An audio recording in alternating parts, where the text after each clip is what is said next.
मुंबई के 26/11 आतंकी हमले के प्रमुख आरोपी तहव्वुर राना के प्रत्यर्पण की प्रक्रिया आखिरकार अपने अंतिम चरण में पहुंच गई है। अमेरिकी सुप्रीम कोर्ट ने राना की वह याचिका खारिज कर दी जिसमें उसने भारत प्रत्यर्पित होने से रोकने की गुहार लगाई थी। इसके बाद भारत सरकार और राष्ट्रीय जांच एजेंसी एनआईए ने तुरंत कार्रवाई शुरू कर दी। सूत्रों के मुताबिक राना को एक विशेष विमान से अमेरिका से भारत लाया जा रहा है और वह गुरुवार 10 अप्रैल को दिल्ली पहुंच सकता है। इस बीच दिल्ली में सुरक्षा व्यवस्था को अभेद्य बनाने के लिए पुलिस और सुरक्षा बलों ने पूरी राजधानी को घेर लिया है।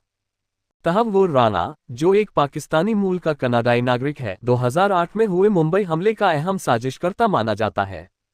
इस हमले में 166 लोग मारे गए थे और सैकड़ों घायल हुए थे।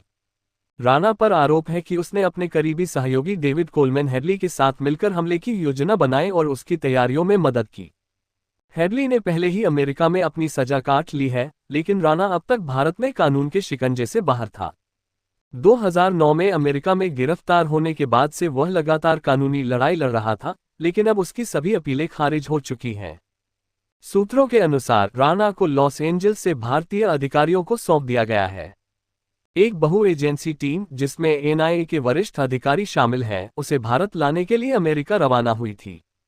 विशेष विमान ने बुधवार शाम को अमेरिका से उड़ान भरी और इसके गुरुवार दोपहर तक दिल्ली पहुंचने की उम्मीद है। राष्ट्रीय सुरक्षा सलाहकार अजीत डोभाल इस ऑपरेशन की निगरानी कर रहे हैं, जबकि गृह मंत्रालय और दिल्ली पुलिस ने सुरक्षा के पुख्ता इंतजाम किए हैं। दिल्ली में राना के आगमन की तैयारी में तिहाड़ जेल को हाई सिक्योरिटी वार्ड के लिए तैयार किया गया है, जहां उसे रखे जाने की संभावना है। जेल प्रशासन ने अमेरिकी अदालत की सिफारिशों के अनुसार विशेष व्यवस्था की है।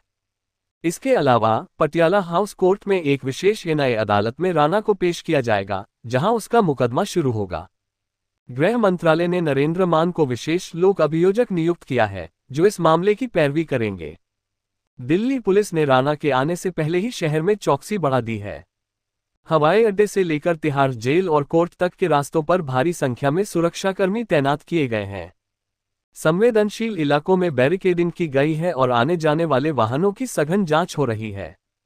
एक वरिष्ठ पुलिस अधिकारी ने बताया, हम किसी भी तरह की चूक नहीं होने देंगे। यह एक संवेदनशील मामला है और हमारी प्राथमिकता राना को सुरक्षित कोर्ट तक पहुंचाना और उसकी हिरासत को सुनिश्चित करना है। राना का प्रत्यर्पण भारत के लिए एक बड़ी कूटनीतिक जीत माना जा रहा है। गृह मंत्री अमित शाह ने इसे प्रधानमंत्री नरेंद्र मोदी की मजबूत वहीजियाओं का परिणाम बताया। शाह ने कहा, राना को भारत लाकर मुकदमा चलाया जाएगा और उसे सजा दी जाएगी। यह आतंकवाद के खिलाफ हमारी लड़ाई में एक महत्वपूर्ण कदम है। विशेषज्ञों का मानना है कि राना की पूछताछ से 26/11 हमले में पाकिस्तान की भूमिका को और स्पष्ट करने में मदद मिल सकती है। इस बीच राना ने अपनी याचिका में दावा किया था कि भारत में उसे यातना दी जाएगी, लेकिन अमेरिकी अदालत ने इसे खारिज कर दिया। अब उसका भविष्य भारतीय कानून के हाथों में है।